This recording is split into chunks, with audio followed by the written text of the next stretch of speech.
It's an absolute blast today. It was nice to have the live audience again in front of us. Spirited bidding from around the world, but spirited bidding here in the room as well. It was like turning back the hands of time, seeing that live audience and having an exciting basket of goods to offer at the same time. The energy was electric. Look where we're sitting right now, right in a bar setting that honestly it feels like we're back in time here, next to the Brunswick Bach calendar bar that was included in the sale. Everything surrounding it, it's been decorated in period goods, and it really feels like you're in the past. Yeah, and they did it right. It's funny, we've been into so many collections, but the way that Mike and Wendy did this as far as the bar, I mean, you are in a pub, or you're in a barber shop, or you're in some pharmacy. I mean, they have recreated a village. We're in the middle of that village. It takes on a real feeling when you decorate with the right things and point the building with the proper material, the proper woods. It really does feel like you're in New York City right now. Yeah. Mike was very well connected because of his career in the auction industry, and he had a lot of people come to the event here today and participate in the auction, contacts from through the years. So that's the difference. When you have somebody who's well respected and you have somebody who has made those connections over the years, it really just adds that extra flair to the sale and brings out some fabulous results as we saw today. Well, and the other element too is the fact that this was an exclusive sale. It was a single collector sale. And whenever there's a single collector sale, we are always astounded at the interest. One collector curated by one mind, or in this case, two incredible minds, Mike and Wendy, but it always generates more interest than a sale that has a basket of consignments from other individuals. When you have a live audience in the mix, it can be a little bit longer for the auctioneer to be able to make sure that there's no bids that are being missed. And you're also working with basically three different parties where bids are coming from. Live auctioneers, our own website, as well as the floor in this case. So that can kind of drag things out, but we also had a lot of very high value items. And when Ethan's selling those items, they take a lot longer to sell. I mean, people, they like to take their time and they want to make sure that what they're doing is making the right choice. I just think as well, every single story and every single item took time to tell. And I think Mike was very careful when he collected. He was always looking for things that had a story to tell. That was the magic of today's sale. It takes time to tell those stories. We were trying to tell the stories. Mike was telling the stories. It took a little bit of time, but I think the collectors enjoy it.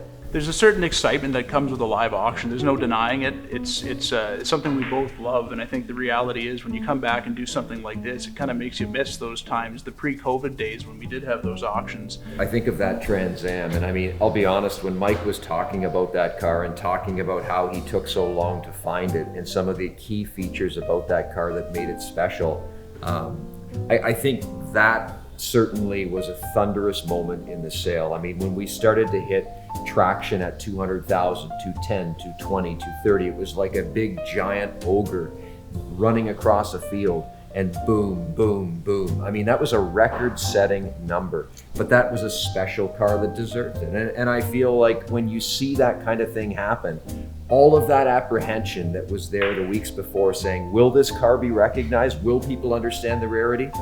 With every one of those giant steps, we were proving that it was recognized. It was an awesome moment. It was a 73 Pontiac Trans Am Super Duty, so very, very rare car. We estimated it between 175 to 225, hammered out at 310 plus premium.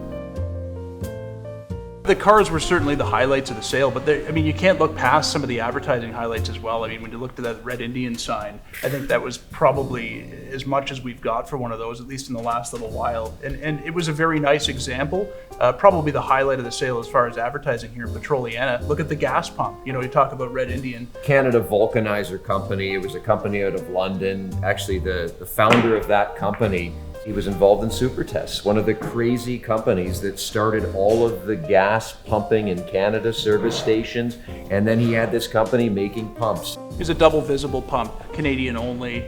We had it estimated between 30 to 40,000. It sold for 65,000 plus premium. There was a really cool, what they call solo, and we named it the aviator sign because there's a graphic of an airplane and an aviator on it. It was probably the highlight of the soda. I believe it sold for $37.50 plus premium, possibly a little bit more.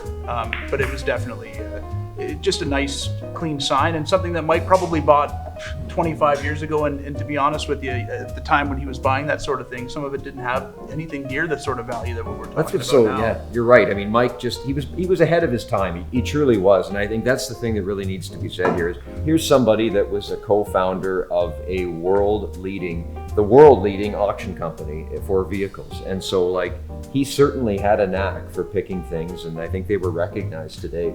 He found himself in places that a lot of other people would never find themselves. And the reality is when you're in those situations where collectors have these rare items, you have opportunities that other people don't have to be able to purchase them, acquire them. And he didn't sell any of this material. No, kept everything. Good move. So when you walk into the building, the first thing you see is neon signs. I mean, like they pop out right at you. There were some great results in what we had here in neon. A lot of what he purchased was actually through an early RM sale. Yeah. It was the Dingman collection. And a lot of those signs performed substantially better than they did at that time, which is kind of an indication of where the market's headed. It's a big deal when a collector decides to hold on to everything that he or she has and only relinquish those items for the famous collection, the famous auction, because it's amazing how collectors understand and know what other collectors collect, what they have in their collections, and when the key items are sold, it will totally spoil a sale. Mike didn't sell anything. He never needed to sell anything. And so he retained everything. The sale is fully intact. That, I think, really helped the numbers, the enthusiasm, and what we saw today. It's the primary difference, I think, in a really, really successful auction, and one that just does okay and things sell just for what they're worth, is the fact that it's intact and hasn't been, breached by some collector or things sold before the sale, that type of thing. Big time. I think one of the key take-homes for us in this situation is, first of all, in this situation, if we'd have taken every item from Mike's collection out of this building, out of this incredible context that they created, brought it to our facility and photographed every item in isolation, we would have been incredibly disappointed with the result. The situation is really what added the value in this case. We sold this collection in place. Everything as you see it was the way that Mike had it displayed. That is where we can add value to collectors, going into a place where they've carefully displayed things, carefully organized things, and we have literally sold things off the wall as part of this collection. I feel that the way Mike has this place set up and the way Wendy has this place set up, it adds value to every item. And what you saw today, record-setting prices, a lot of that has to do with the fact that this was set up and people could understand, oh, I see how that sign looks so great. They're masters at display. You take those out of those contexts, you're killing the value. That's what added the value, selling collections in place, and it's actually the most exciting and newest part of our business strategy is working with collectors to sell $1 million collections precisely where they are across Canada. Mike and Wendy, absolutely. We appreciate the trust in Miller & Miller to bring your collection to market. There's a lot of risk that comes with trusting a company. You never know whether they have the knowledge base, the connections to be able to bring these sales together, but I think what we proved to them today is that we do. And truly, they treated it like a partnership. They were with us every single step of the way. They were working, we were working. I felt the synergy was great. The relationship was great. And that is key to the whole experience. When you develop that consignor and auction relationship, it needs to be positive. This one was.